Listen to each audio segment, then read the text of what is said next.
So, so a little bit of time that I spent in your mouth, I did notice that there's some generalized bleeding.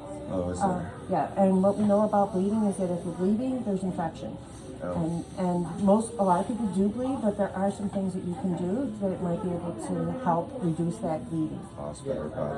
Flossing is definitely something, and I know we talked about flossing already, and yes, flossing absolutely. And the reason why flossing makes a difference is because you're getting down in between the gums and the tooth. Right. And that's where the bacteria likes to hang out. It's a perfect condition. It's anaerobic, which you remember anaerobic, right? And that's the gram-negative. You know all this. That's the only reason why I'm saying it to you like that.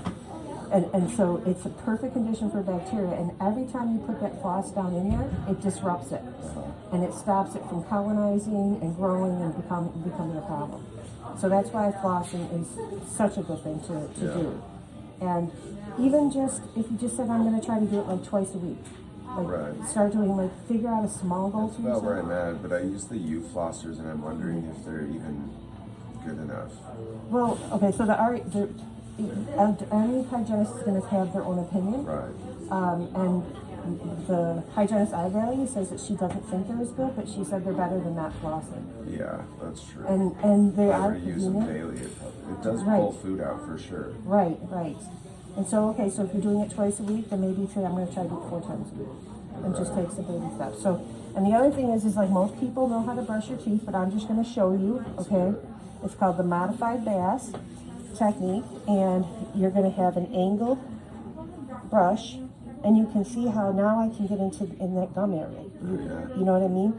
A lot of people are like this, but you want to have it angled so that you're getting those tooth, and even if it hurts, and I know that that's hard when it's tender. If you have tenderness, I know up here it's probably a little tender, but the more you do that, seriously, the quicker the pain will go away. Yeah, and I think I'm more on the side and the top. Now that I think about it, that is a good angle. Yep, it sure is. And then you're going to get in there, and it also helps you get into the pockets.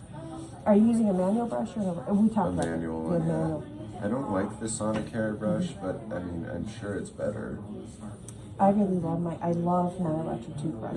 And I do notice a huge difference. Jesse got me one and I haven't used it. Oh my gosh, you have one and you're not using it. Because the brush head is so small, it doesn't feel like I'm doing anything. Well, so think about it. The smaller the head is, the better it's going to get into that area. And this area right here, I'm seeing some decay there for you. It's a really, again, an easy place for bacteria to hang out and colonize and cause problems.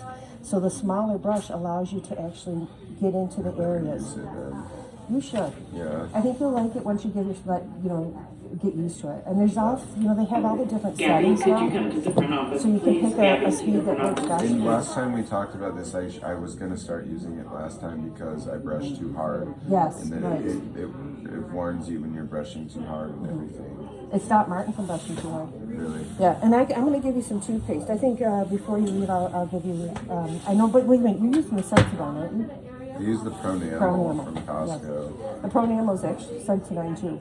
It's the same brand. Yeah, that's what I use. I think they're excellent. I love them. Yeah. All right.